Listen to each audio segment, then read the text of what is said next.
الحمد لله نحمده ونستعينه ونستغفره ونؤمن به ونتوكل عليه ونعوذ بالله من شرور أنفسنا ومن سيئات أعمالنا من يهده الله فلا مضل له ومن يضلله فلا هادي له ونشهد أن لا إله إلا الله وحده لا شريك له ونشهد أن سيدنا ومولانا وحبيبنا محمدا عبده ورسوله.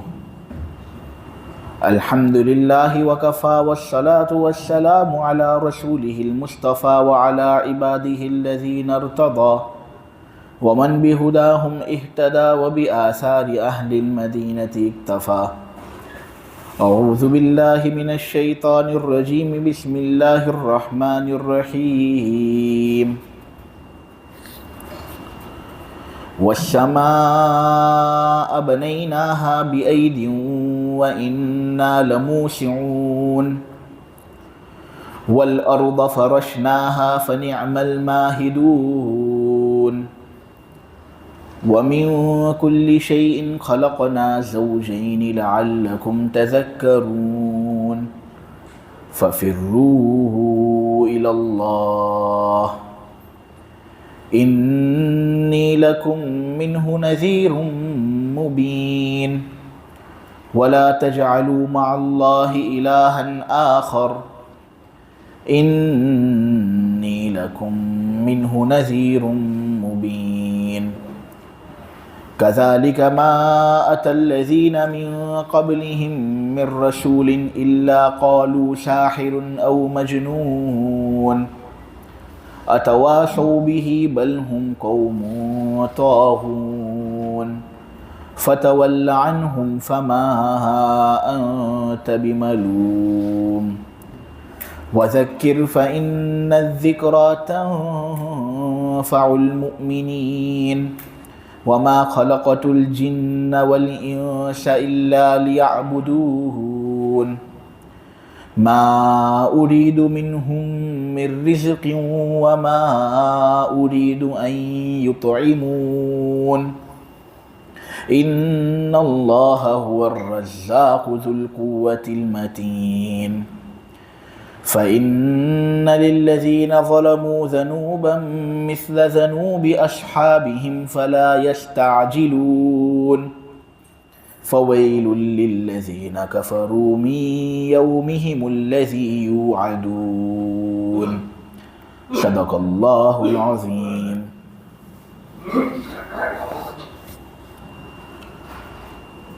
میں قسم کھاتا ہوں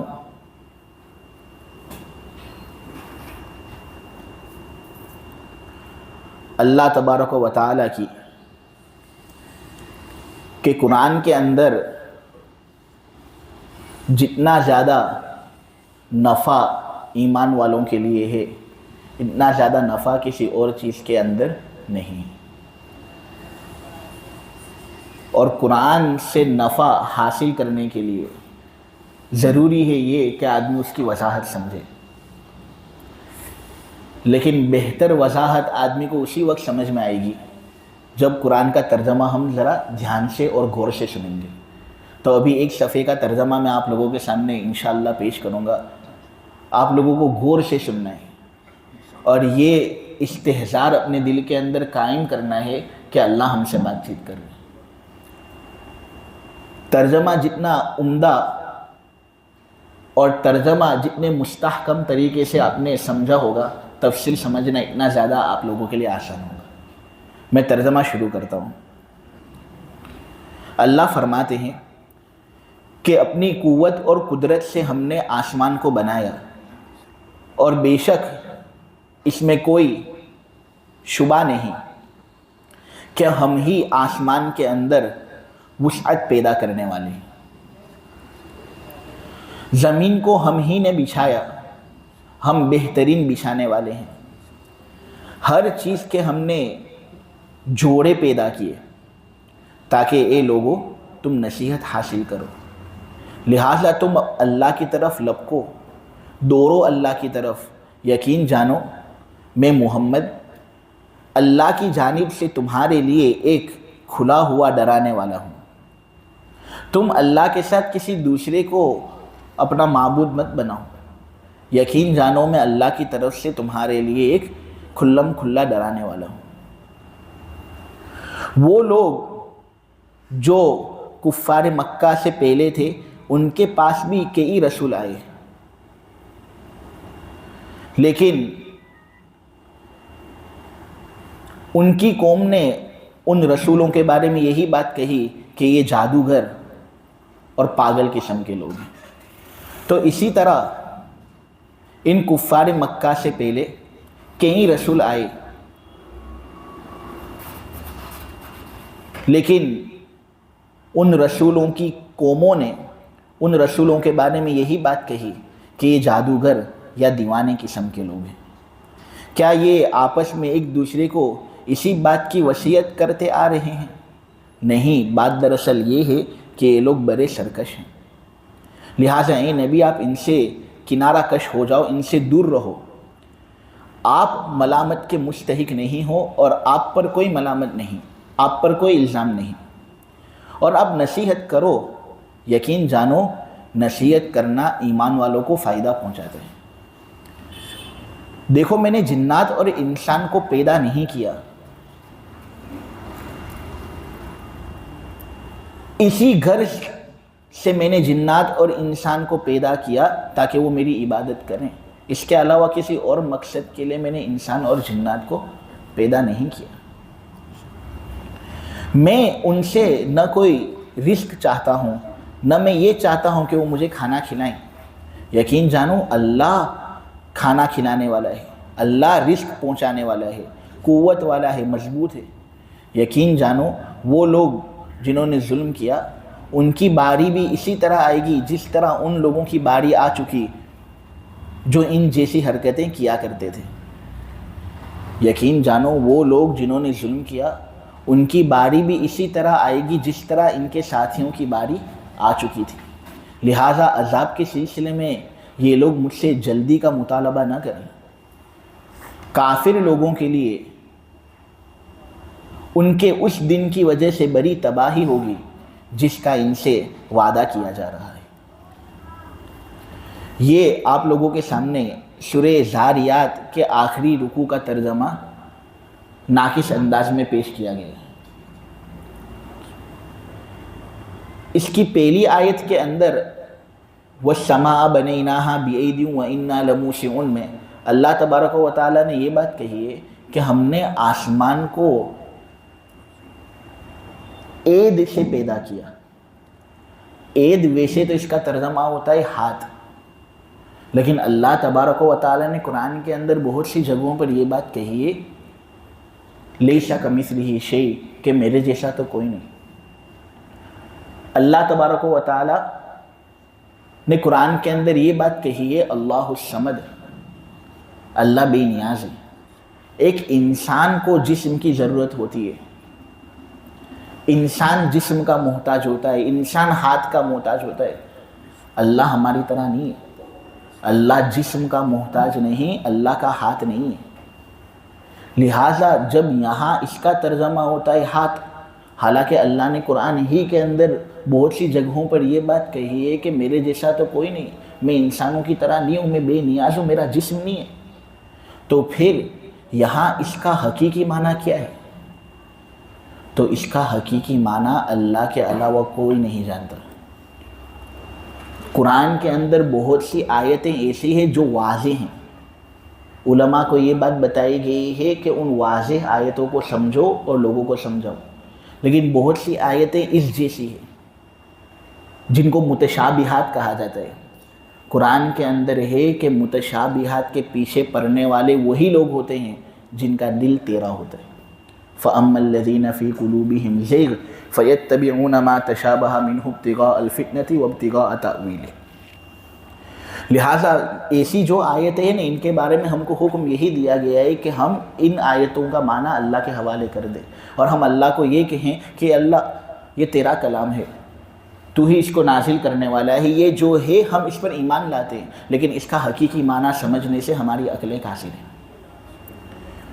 قرآن میں ہے وَلَا تَقْفُ مَا لَيْسَ لَكَ بِهِ عِلْمٌ إِنَّ السَّمْعَ وَالْبَصَرَ وَالْفُؤَادَ كُلُّ أُولَٰئِكَ كَانَ عَنْهُ مسؤولا، کہ ان چیزوں کے پیچھے مت پڑو جن کا آپ لوگوں کے پاس علم نہیں۔ دیکھو بغیر علم کے اگر کوئی بات کہہ دو گے تو تمہاری یہ جو زبان ہے، تمہارا کان جو ہے، تمہاری جو آنکھیں ہیں، جسمانی اعضاء ہیں، سب سے پوچھ ہوگی کل قیامت کے دن۔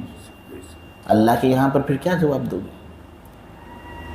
اسی لیے تو جو ہمارے بڑے ہوتے تھے وہ فتویٰ دینے کے اندر بھی بڑی احتیاط کرتے تھے اور پسینے پسینے چھوٹ جاتے تھے کہ کہیں ہم دین کے اندر کوئی ایسی بات نہ کہہ دیں جس کے بارے میں ہمیں مکمل واقفیت نہیں۔ حضرت امام مالک رحمۃ اللہ علیہ کو 40 مسائل پوچھے گئے تھے۔ امام مالک نام آپ نے سنا ہی ہوگا، کتنے بڑے امام ہیں۔ 40 مسائل ان کو پوچھے گئے تھے، انہوں نے ان 40 مسائل میں سے فقط 4 کا جواب دیا اور باقی کے بارے میں کہہ دیا کہ یہ بندے کو نہیں معلوم۔ واقعتاً نہیں معلوم ہے مجھے یہ مسئلہ کہنا بھی ایک علم ہے۔ علامہ ابہری کہتے ہیں کہ مجہول کو معلوم سے الگ کر پانا بھی ایک طرح کا علم ہے، نہیں معلوم کہنا بھی آدھا علم ہے۔ عبداللہ ابن مسعود کا ایک قول بخاری اور مسلم کے اندر موجود ہے، صحیح بات ہے، جس میں عبداللہ ابن مسعود نے لوگوں سے یہ بات کہی تھی، لوگوں جب تمہیں کوئی چیز معلوم ہونے تو وہ تم لوگوں سے بیان کر لیا کرو، کیونکہ علم کو چھپانا بھی بڑا گناہ ہے۔ آپ کو معلوم ہے مسئلہ لیکن آپ بتاتے نہیں ہو تو یہ بھی بہت بڑا گناہ ہے، کیونکہ یہاں پر علم کو چھپایا جا رہا ہے۔ تو جب کوئی چیز معلوم ہونے تو لوگوں سے وہ بیان کر دیا کرو تاکہ اللہ تبارک و تعالیٰ کے عذاب سے تم کو چھٹکارا نصیب ہو۔ لیکن جب کوئی چیز تم کو معلوم نہیں ہے تو نہیں معلوم کہنے میں شرماؤ مت۔ انسان کو بہت تھوڑا علم دیا گیا ہے، وَمَا أُوتِيتُم مِّنَ الْعِلْمِ إِلَّا قَلِيلًا، تم کو جو علم دیا گیا ہے وہ بہت تھوڑا ہے۔ اللہ جب یہ کہہ رہے ہیں تو پھر بہت سی چیزیں ایسی ہوگی جو ہم کو معلوم نہیں، تو ہم نہیں معلوم کہنے میں شرم محسوس نہ کریں۔ ہمارا جگر وسیع ہو، ہمارا دل وسیع ہو، حقیقت کو ہم قبول کرنے والے بنیں۔ اس آیت سے ایک سبق ہم کو یہ ملا۔ امام ابو بکر صدیق رضی اللہ تعالیٰ عنہ کو کسی نے قرآن کی ایک تفسیر پوچھی تھی، سورہ عبس کے اندر وَفَاكِهَةً وَأَبًّا، کہ ابو بکر صدیق تم ذرا ہمیں بتاؤ کہ فاکہہ اور ابا کا معنی کیا ہوتا ہے۔ اب یہ تو ایک ایسی چیز ہے جو اللہ کے فضل سے میں بھی آپ کو بتا سکتا ہوں۔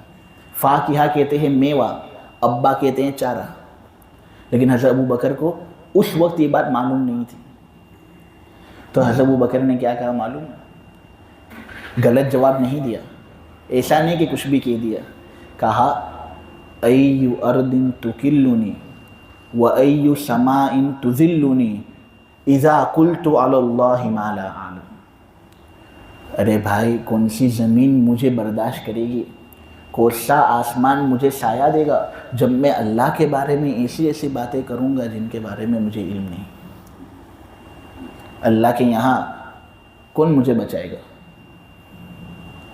مل مسئول عنہا بعلم من السائل، جس کو پوچھا جا رہا ہے وہ پوچھنے والے سے کچھ زیادہ علم نہیں رکھتا، دونوں کا علم برابر ہے۔ نہیں آتا تھا نہ کہہ دیا۔ حضرت علی ایک مرتبہ منبر پر تشریف فرما تھے، اور منبر پر جب بیٹھے تھے نا تب کسی نے ایک مسئلہ حضرت علی سے پوچھ لیا۔ حالانکہ علماء کو مسئلے اگر پوچھنے ہوں تو آدمی کو چاہیے کہ ان سے وقت لے لیں، لیکن اس زمانے میں بھی لوگ ایسے تھے، تو حضرت علی کو سب کے سامنے پوچھ لیا مسئلہ۔ حضرت علی نے کہہ دیا کہ بھائی مجھے نہیں معلوم۔ پھر اس نے حضرت علی کو کہا امیر المؤمنین ہو، منبر پر بیٹھتے ہو اور یہ کہنے میں تو تمہیں شرم نہیں آتی کہ تمہیں نہیں معلوم؟ جب تمہیں نہیں معلوم یہ سب مسائل تو پھر منبر پر کیوں بیٹھے؟ حضرت علی نے کہا یہ منبر پر جو میں بیٹھا ہوں نا میرے علم کی وجہ سے بیٹھا ہوں، یہ منبر پر 2-3 سیڑھیاں تم سے بلند جو میں بیٹھا ہوں نا میرے علم کی وجہ سے بیٹھا ہوں۔ اگر جہالت کی وجہ سے بیٹھتا نا تو آسمان تک پہنچ جاتا۔